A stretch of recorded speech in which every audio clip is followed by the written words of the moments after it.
Good afternoon, everyone. Myself, Dr. Radha Chauhan, Senior Lecturer in Department Prosthodontics and Crown and Bridge.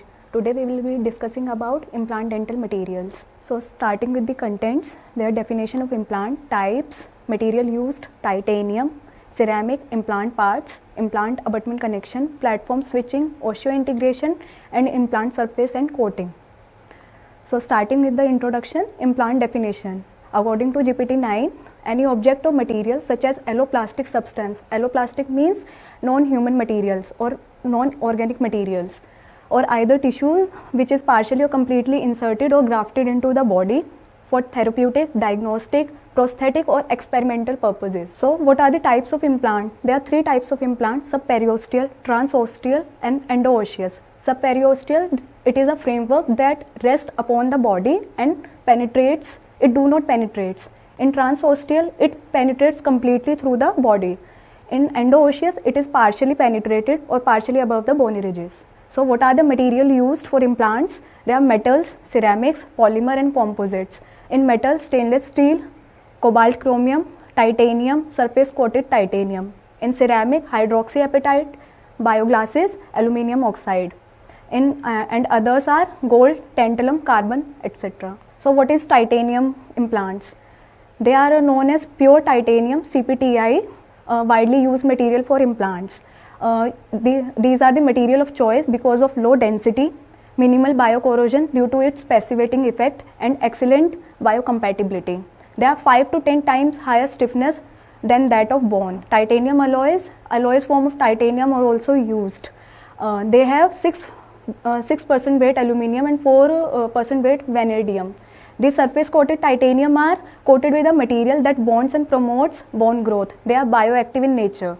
The implant is coated with a thin layer of tricalcium phosphate and hydroxyapatite that has been plasma sprayed. Ceramics, they are of two types, bioactive and bioinert. They have low tensile strength and ductility, and they are primarily used as a surface coat on titanium implants. For example, in bioactive, hydroxyapatite or bioglasses. In bioglasses, calcium oxide, sodium oxides. In bioinert, aluminum oxide, they are used as a polycrystalline form as a single crystals. They are well tolerated by bone but do not promote bone formation. Stainless steel, they are 18x8 austenitic steel. They have high strength and high ductility, but they are rarely used. Precautions, because of the presence of nickel, they are avoided in nickel sensitive patients. They are more susceptible to pit and crevice corrosion, so the passivating layer must be preserved.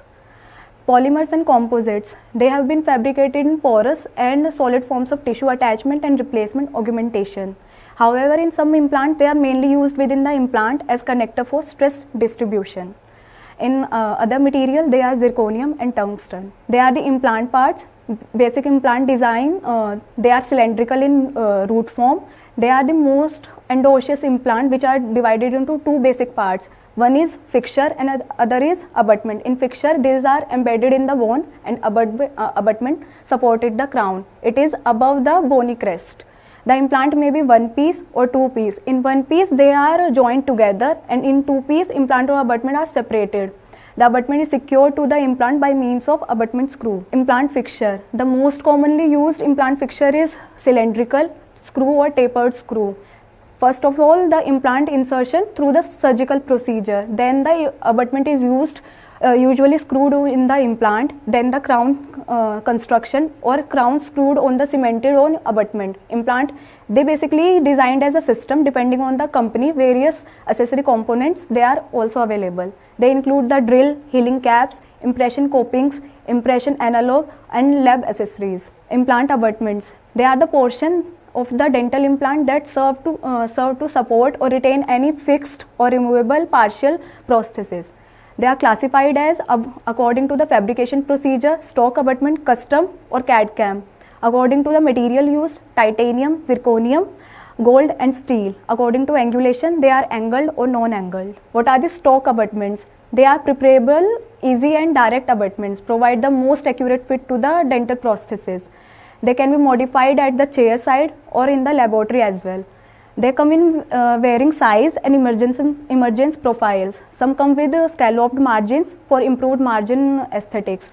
They are of two varieties, Hollow abutments and solid abutments. Hollow abutments, they are with the channel through which the connecting screw attaches to the implant fixture, and the solid abutment comes with its built-in screw. What are the custom cast? They are known as UCLA abutment design. Provides a means for waxing custom emergence profile for the subgingival portion of the abutment. They are flexible in margins, level placement, and for correction of angulation problems. CAD/CAM, they are the state-of-the-art software and milling machines, utilize the scan data from the cast or from the mouth and the computer-generated abutment design to enable production of an abutment specific for the patients.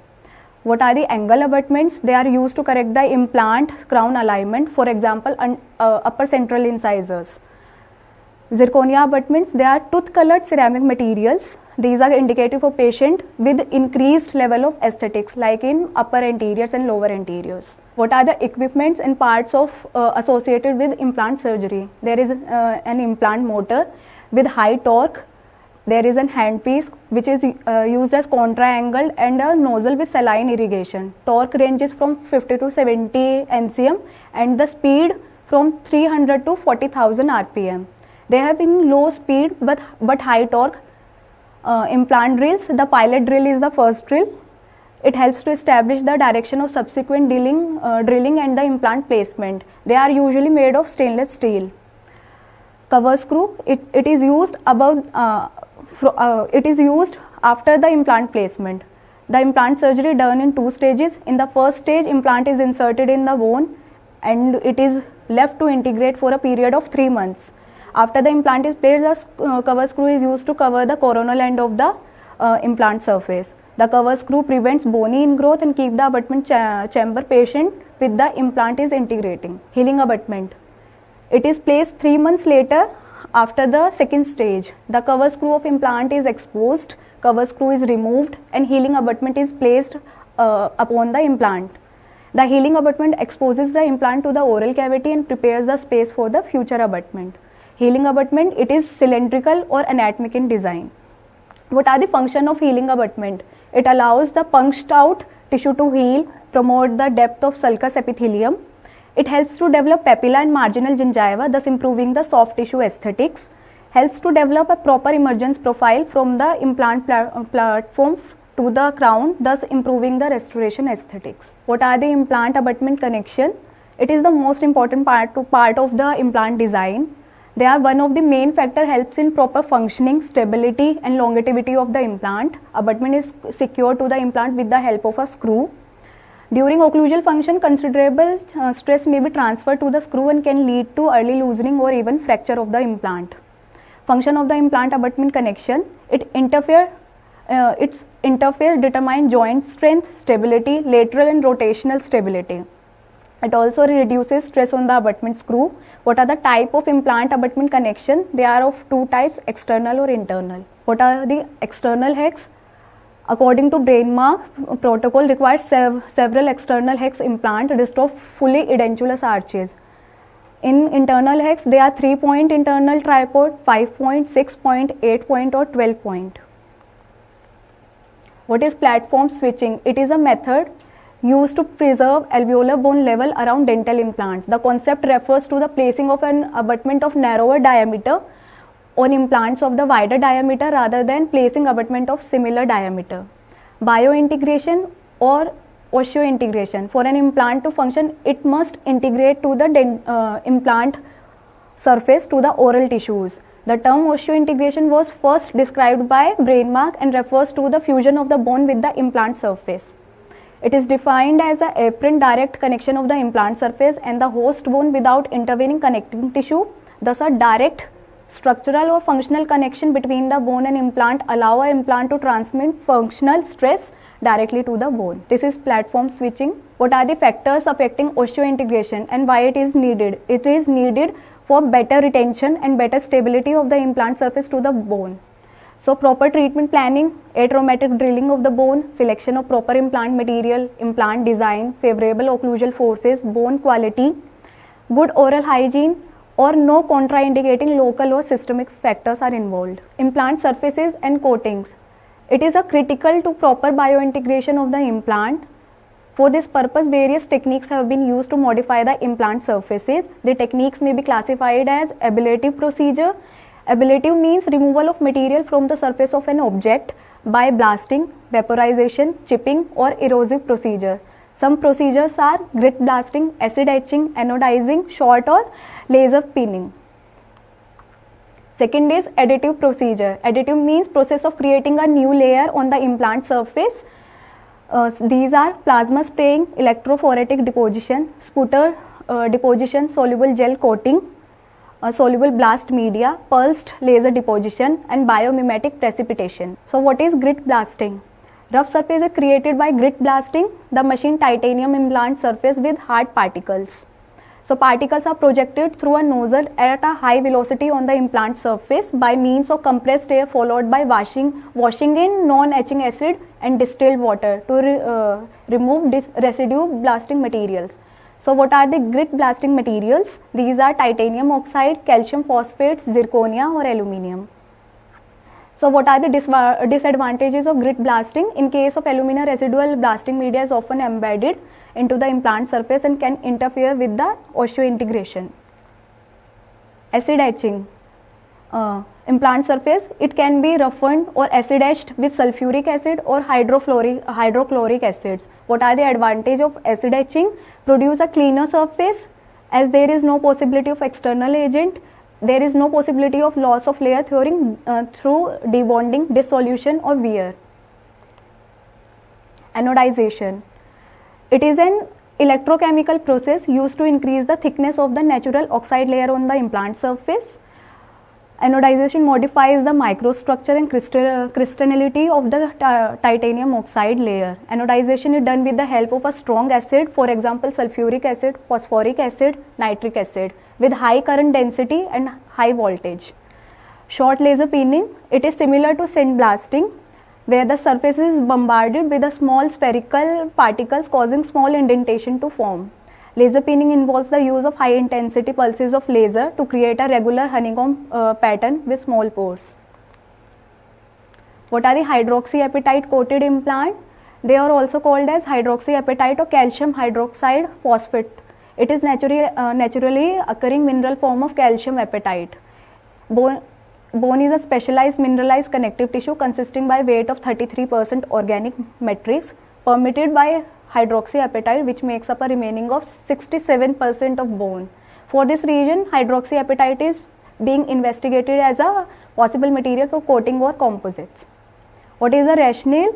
It stimulates bone healing, resulting in improvement of the rate and strength of the initial implant integration. Hence, the density of hydroxyapatite layer on the top of titanium substrate is mainly biointegration to bone tissue and enhanced implant stability. What are plasma sprayed hydroxyapatite? A gas stream which is mixture of a pure argon or a argon hydrogen used to carry hydroxyapatite powder is then passed through an electrical plasma in the presence of a low voltage high current electrical discharge. The plasma heats the hydroxyapatite, partially melting it. Semi-molten hydroxyapatite powder is sprayed into the titanium where it solidifies. Plasma spraying of hydroxyapatite result in coating with a thickness greater than 30 micrometer. The bonding of the plasma sprayed hydroxyapatite coating appears to be entirely mechanical in nature. Besides hydroxyapatite, other materials like titanium can be used or plasma sprayed on the titanium surface for better retention and better stability. What are the problems related to the plasma sprayed coating? There are variation in bone strength between the coating and the metallic substrate. There can be alteration in the hydroxyapatite's structure due to coating process, or there may be poor adhesion between the coating and metallic substrates. Electrophoretic deposition or EPD of hydroxyapatite. They are the colloidal particles of hydroxyapatite suspended in a liquid medium. They can produce coating ranging from 1500. What are the biomimetic coating technique? This is a technique for nucleation and growth of bone-like crystals on pre-treated substrate by immersing in a supersaturated solution of calcium phosphate under physiological conditions. Thank you.